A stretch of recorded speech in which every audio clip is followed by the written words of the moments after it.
Hi, welcome back to the channel. I'm Tasha. This is Tasha Pivots, where we talk about all things mamahood and homeschool and how I'm pivoting through this journey. And today I wanted to sit with you guys, talk about all things winter quarter and what are we doing for school? How am I incorporating a toddler into the mix? And what does that look like for everybody here in my home? If you'd like to hear more, let's get started. Hey you, if you hit this play button for the very first time, welcome to the channel. I am so glad that you're here. Thank you for being here with me today. And those who've been with me for some time, you know I love you. I'm sending you hugs through the screen. Okay, so what are we doing? What is working? What's not? What's happening? So I recently in January shifted our family from a semester system to a quarter system. And if you'd like to hear more about how I mapped that out, how I blocked in 13 weeks in my curriculum and then giving us one extra week for us to use that time to do any type of assessment and review, you can definitely check that out on this video right here after this one. So that is what we're doing. We are really liking that. It's smoothing everything out. I feel like we're in a better rhythm now. And so currently we have 7 categories. I have 10. We have 7 categories to our rhythm of homeschooling. I do school Monday through Thursday. Friday is our catch-all. And trying to give y'all a little update for those who are new here. And we have language, arts, and literature, writing, math, science and nature and science, and then we have history. And then those last 2, which are more of a fluid thing, is our art and our extracurricular activities. I map all of those out on my planner, and we just, we take our time through each thing. So currently for the winter quarter, we are still doing all of those categories. We are doing Year in 100 Acre Woods currently for our literature and language arts. It has a plethora of other things from poetry to art to even STEM projects, but we are primarily only doing just the literature and language arts of that curriculum at this time. We are currently in, I think, week 12, and we started a little later on this curriculum. And I know some of you who may have been reaching out and wanting to start that curriculum. I say be patient if you can. I know it seems like it's taking forever, but they are working really hard. I don't have any extra tidbits or notes to share with you, but all I know is what I see over on their social media, over on Instagram. But we really are enjoying what we have so far because we ordered through pre-sale. So we are doing that. And then and I even include my toddler into that time. So if we're focusing on a particular animal, like this week, it would be tigers, we're really all in. So any of the handcrafts, I include my toddler into those handcrafts, y'all. I cut out extra pieces. I may have to monitor her a little bit more, but she's a part of it. And then any type of story time, when we're reading the story, she's a part of the story time as well. So that is where I automatically, if I'm tying in this second part of my subject of this title for this video, is getting her involved. Next we have writing. So I have 2 things in writing that we're still doing. We're doing our writing with ease. That's helping with sentence structure, narration, dictation, things that I didn't even have growing up when I can remember, just struggling with comprehension. I really, if you have a child that's struggling, I think that this program, this curriculum in particular, is really great. I will leave everything in the bottom bar. We've been enjoying that. I do that 2 times a week, and we just do two practices of those things for each every other day. And I can just see how much it is shifted even when my daughter's listening and retaining what we're reading, and then asking her, hey, only give me 2 sentences of what you just heard from me reading. Give me a summary. And just hearing how she can piece that together is so powerful. So really loving that. We're continuing with that. And then we have handwriting. Handwriting is something I naturally only really write in handwriting. I never write regular. I always write in cursive. So Zoe loves it too. We're almost wrapping that up, and I think we're actually going to be finished by the next session, or by the next quarter. We'll be wrapping up our handwriting for the rest of the year and then picking it back up in fall.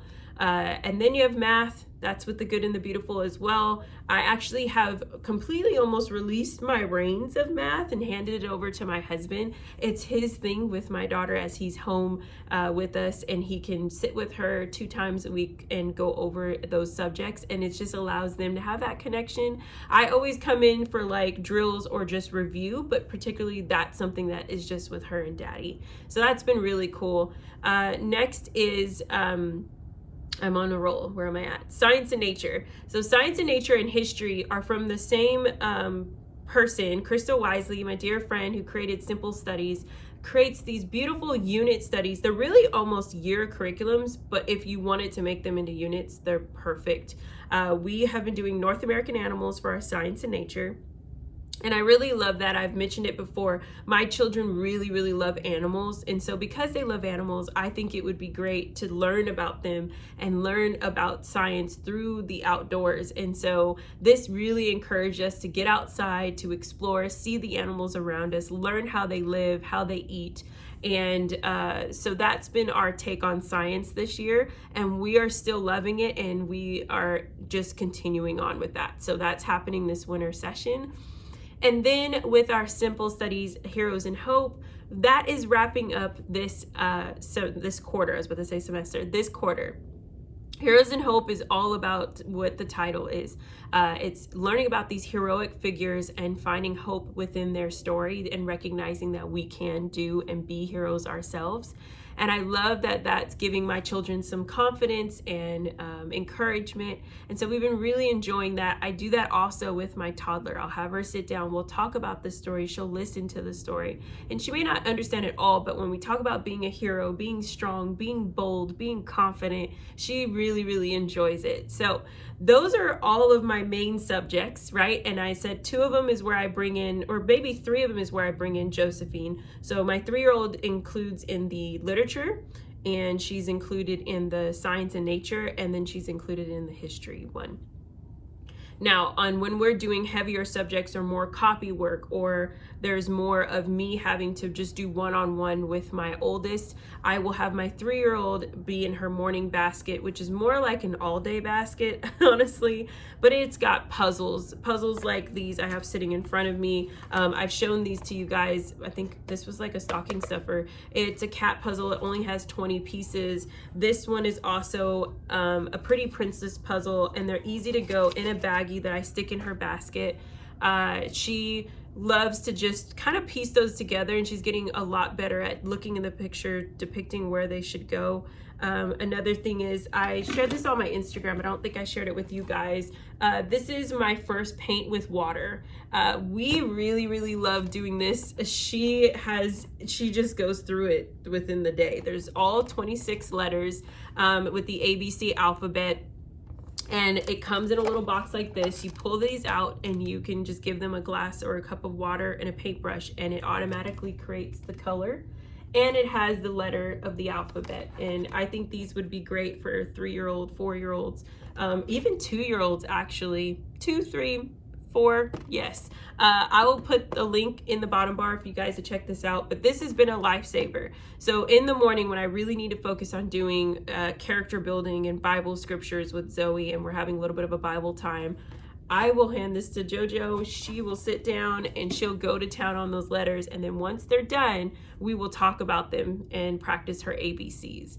I've been really just trying to be mindful not to just sit her in front of the screen, but to really sit her down with me and Zoe and include her in the process of schooling, so that it's not something that when she gets of age to start, but it's something she's already doing.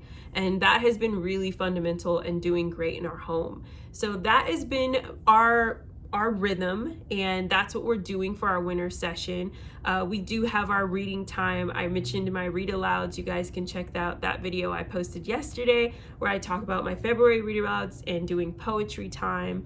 We also do art outside of just doing this. I do art on Tuesdays where we do art with friends. So I have a few friends that are homeschooling, and they come over. Safe environment, table clean, and they get to sculpt, paint, draw, and then we get to talk about different types of artists and the types of mediums they use, and that's been really fun. just designating time where there's some creativeness, a creative outlet to happen, but there's some art history happening too.